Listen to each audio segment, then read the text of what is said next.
Fin août 2020, des figues. Pourquoi notre pays manque de figues en importe? J'ai déjà posé la question alors que notre région, par exemple, Quercy, département du Lot, est très propice aux figuiers. Nous sommes nombreux à avoir des figues, pas simplement pour les oiseaux. Vous voyez, les oiseaux en dévorent ici. J'en ai plusieurs arbres. Dans ce récipient, 4 variétés de couleurs différentes, de formes différentes et de goûts différents. Mais voilà, la question c'est pourquoi la France, alors qu'elle a de nombreux territoires adaptés à la culture de la figue, est déficitaire, et on en trouve même rarement sur les marchés. Étonnant, non?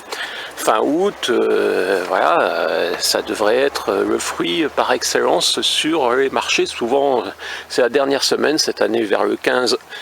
C'était, comme pour beaucoup, comme pour le raisin, c'est précoce cette année grâce au confinement. Merci monsieur le Président, peut-être. Donc il faudrait poser la question à ceux qui veulent par exemple tout changer, même l'agriculture. Pourquoi on subventionne des excédents, on subventionne par exemple dans ce Quercy la culture du blé, puisque c'est pas adapté du tout. Et avant il y avait même du maïs avec un arrosage très abondant, certains veulent des stocks d'eau pour tout ça. Alors que la figue n'a pas besoin de traitement. Voilà, les figuiers ne sont pas traités, mes figues sont complètement naturelles. Voilà, j'en récolte une 50aine de kilos par an dans le congélateur, oui c'est un peu trop de sucre. Mais et puis j'en mange là, depuis quelques semaines. Alors la question c'est pourquoi notre pays ne produit pas plus de figues? Et quelle incitation il faudrait? Certains, je pense, des agriculteurs me répondraient « Oh, bah les figuiers, ça ne se moissonne pas, alors c'est trop compliqué, il faut les cueillir à tout, et puis on n'a pas des mains et tout. » Eh oui, mais dans notre petite surface, parce que dans le Quercy, il y a encore des petites surfaces, plutôt que du blé avec 2 tours de tracteur, on a fait tout le champ, et on pourrait mettre des figuiers. Bien sûr, il faudrait les cueillir, ça c'est, et puis il faut passer quasiment tous les jours. Si la figue, on veut la cueillir bien à point.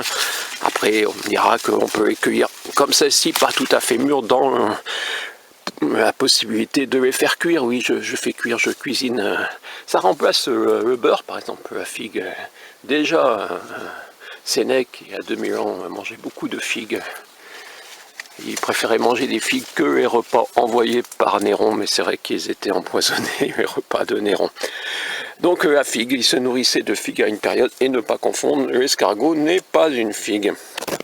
Donc voilà, c'est une question pour le ministère de l'Agriculture et tous ceux qui ont des idées actuellement sur l'agriculture. Oui, il faut changer des choses.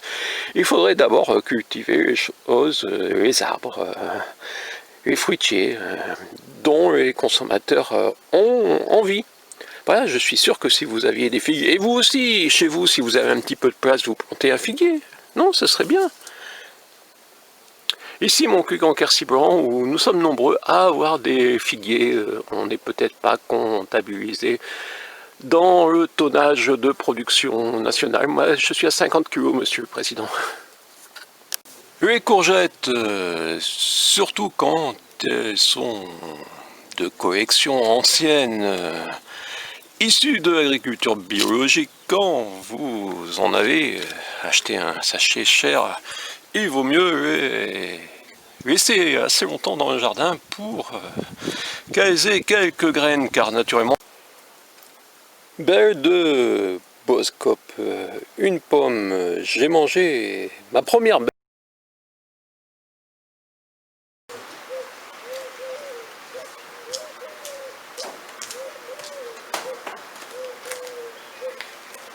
Sept ans après mon 6e roman, la sortie du 7e.